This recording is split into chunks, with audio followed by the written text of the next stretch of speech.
What's up, world? With everything going on outside, it didn't feel right putting out a regular video because there are some things we feel we need to address before we move any further. We realize that there are millions of inherently privileged men and women in our country who are not racist and have good hearts and do empathize with our struggle. We are not talking about them.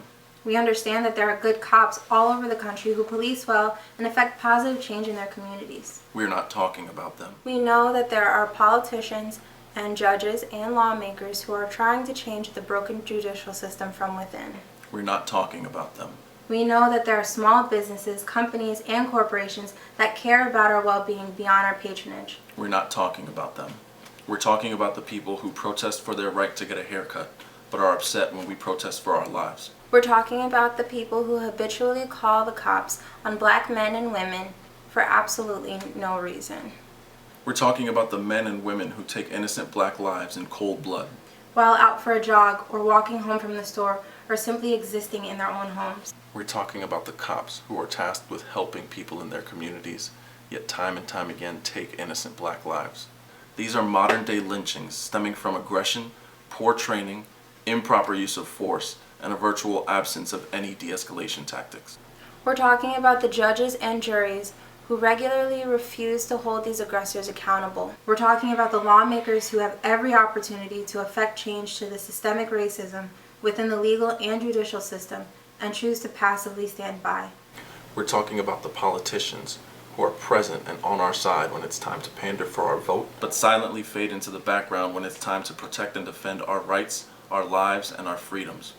We're talking about the companies and corporations who profit off of our dollar but do nothing to help us despite their resources. These are issues that we cannot afford to ignore, and as men and women of color, we are all at risk. I am a son, A daughter, a father, a mother, a husband. a wife. We have people that depend on us and are counting on us to stay present. And we can't promise that with the state of our country. We should be able to go outside and not fear for our lives or our safety, and we are not alone. We should be able to see police and feel safe, not threatened. This goes for every man, woman, and child of color in the so-called minority. We put ourselves at risk every time we walk outside. We've been fortunate never to experience racism and brutality at this level, but neither did Trayvon Martin, Ahmaud Arbery, Breonna Taylor, or George Floyd. before their lives were viciously taken. It can happen to any one of us at any time, and the reality of that is absolutely terrifying. All of us have experienced racism in some way at some point of our lives. And most of us have become desensitized to it, but we cannot allow that to continue. If we continue to desensitize ourselves, then nothing can change. And that is not an option. Now, for those of you silent or on the fence, hear this.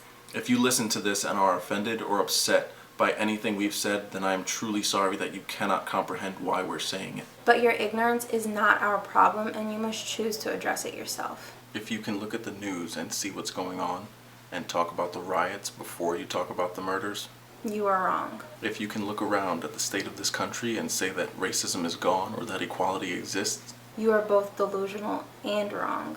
if you got upset at Colin Kaepernick for taking a knee, but don't get upset for police officers taking knees on the throats of innocent men of color, Then you are wrong. silence is a choice. And choosing to remain silent while witnessing injustice day after day is exactly how the cycle continues. Exercising your right to free speech is a choice. So say something and get the conversation going. At home or at work, in the gym or at the bar. Acknowledge your privilege and then use it. Change starts with awareness, but it doesn't end there. What has been going on is traumatic. So make sure you're taking time to process and take care of your mental state. Educate yourselves and know your rights. Arm yourselves physically, mentally, spiritually, and emotionally. Be upset, be angry, and grieve. But also be wise, be helpful, be resourceful, and get informed. Know that it will get worse before it gets any better, so be prepared. Now is the time for action, because as we've seen, you can do everything right, and it's still not enough. But whatever you do, doing nothing is not an option. A failure to act is a crime in itself. We love you all, and if you've made it this far, we thank you.